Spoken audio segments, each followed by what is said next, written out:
আসসালামু আলাইকুম সুপ্রিয় ড্রাগন প্রেমী কৃষিপ্রেমী কাছে দূরে দেশে প্রবাসী যে যেখান থেকে আমাদের ভিডিওটি দেখছেন আপনাদের সবাইকে শুভেচ্ছা ও স্বাগতম জানাচ্ছি আমাদের ডিম ড্রাগন অ্যাগ্রো ফার্মের পক্ষ থেকে। সুপ্রিয় দর্শক, আজকে মে মাসের 18 তারিখ 2024 সাল। আমাদের ডিম ড্রাগন অ্যাগ্রো ফার্মে পানি সেচ দেওয়ার কাজ চলছে। আপনারা জানেন প্রচণ্ড খরতাপে যে নতুন ফুলগুলো আসছিল সেগুলো কিন্তু রুক্ষ হতে চলেছে, অনেক ঝরে যাচ্ছে। অনেক ধরনের ট্রিটমেন্ট আসলে করা হচ্ছে, তারপরেও কিন্তু তাপমাত্রা হাই হলে সেই ট্রিটমেন্টগুলোতে খুব একটা ফলাফল কিন্তু দেয় না। তারপরে স্বাভাবিক তাপমাত্রা যদি থাকে, আমাদের ফুলের কুড়িকে ফুলে পরিণত করার জন্য, অর্থাৎ বেশি পরিমাণের জন্য ফুল থাকে, ফুল ফ্লাশ হয়, সেটার জন্য আমাদের যে করণীয় সেটা নিয়ে এখন একটু আলোচনা করব। তো সুপ্রিয় দর্শক, অনেকেই জানতেও চান এবং অনেকে কিন্তু এটা খুঁজে নেয় যে আসলে কি করলে বা এই ফুলের কুড়ি আসার পর থেকে আসলে করণীয়টা কি। তো আমি বলবো যে আমাদের কিছু অভিজ্ঞতার আলোকে আমরা একটু শেয়ার করছি। এরপরে যদি এর সাথে কিছু অ্যাড থাকে, আপনারা যারা অভিজ্ঞ আছেন অবশ্যই কমেন্টে জানাবেন। তো আমাদের 2 বছর 2.5 বছর অভিজ্ঞতায় আমরা দেখতে পেয়েছি কুড়ি আসার আগ মুহূর্তে অবশ্যই ভালো মানের ছত্রাকনাশক স্প্রে করতে হবে। কুড়ি আসার আগ মুহূর্তে কেমন করে, যেমন বুঝতে হবে যে একটা টাইম কুড়ির পরে আবার কখন কুড়ি আসে বা নতুন কুড়ি কোন সময় আসতে পারে, আসার মতো অবস্থা হয়, আবহাওয়াজনিত সব মিলায় কিন্তু অনেকটাই বোঝা যায় যে সপ্তাহখানিকের মধ্যেই কি 3-4 দিনের মধ্যে কুড়ি আসবে, কাঁটা ফাটবে। এই সময়টা কিন্তু আপনার ছত্রাকনাশকটা আপনারা দিতে হবে। এই সময়টা নর্মালি আপনারা হচ্ছে ম্যানকোজেব এবং কার্বন ডাইজিম গ্রুপের ছত্রাকনাশক দিলেই না।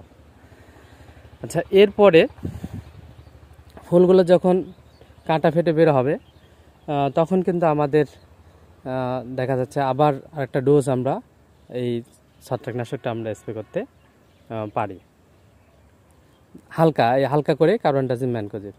তারপর যখন একটু মটর দানার মতো হবে তখন কিন্তু এই দেখতে পাবেন যে সেখান থেকে এক ধরনের আঠালো রস বের হয়। এই রসগুলো খাওয়ার জন্য ডাই পিঁপড়া, মাছি বা পিঁপড়া জাতীয় এই পোকাগুলো কিন্তু আমরা বেশি দেখতে পাই। সেই ক্ষেত্রে আমাদের কিন্তু অবশ্যই 10 EC সাইপারমেথ্রিন 10 EC এই কীটনাশকটার যে কোনো কোম্পানি আপনি কিন্তু স্প্রে করবেন। এবং মটর দানা থেকে আরেকটু বড় হলে এই সময় আপনারা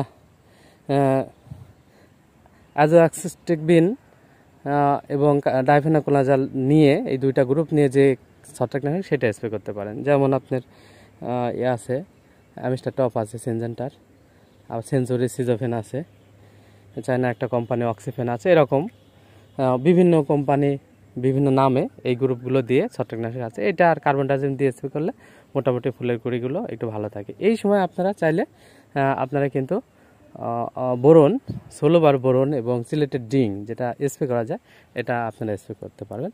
এটা আপনারা 2টা ডোজ দিলেন, তো দিলে মোটামুটি দেখা যায় যে ভালো পরিমাণে কুড়ি আপনার সেট হয়ে থাকবে। পাশাপাশি আপনার গাছে যদি সেচ দেওয়ার প্রয়োজন হয় তাহলে কিন্তু এই সময় আপনারা সেচটা দিবেন অবশ্যই, কিন্তু খুব বেশি পরিমাণে না, হালকা হালকা করে আপনারা সেচ দিতে পারেন। তাপমাত্রা যদি বেশি থাকে, তাপমাত্রা যদি কম থাকে আপনারা একদম ঝাঁপায় সেচ দিতে পারবেন।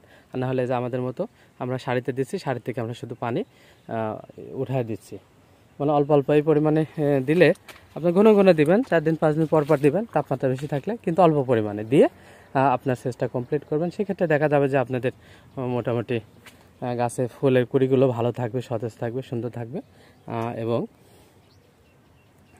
বেশি পরিমাণে আমরা ফুল সেখান থেকে আমরা পাবো, সেই সম্ভাবনা আমাদের কিন্তু দেখা দেবে। সুপ্রিয় দর্শক, তো এই ছিল মোটামুটি এই কার্যক্রমগুলো আমরা যদি পালন করতে পারি। এরপরে ফুল ফ্লোটার আগে আমরা ফোটার একটু বড় হয়ে গেলে, মানে এই সাইজ হয়ে গেলে এই সময়টা আমরা চাইলে কিন্তু আমরা যে আমাদের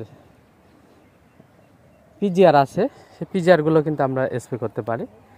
আমরা বিভিন্ন ধরনের পিজিআর আমরা কিন্তু ব্যবহার করে থাকি, মিরাকুলান, তারপর 4CPA, তারপরে আরও বিভিন্ন পিজিআর প্লাস অনুখাদ্য, এই জাতীয় বিভিন্ন কিন্তু বাজারে পাওয়া যায়।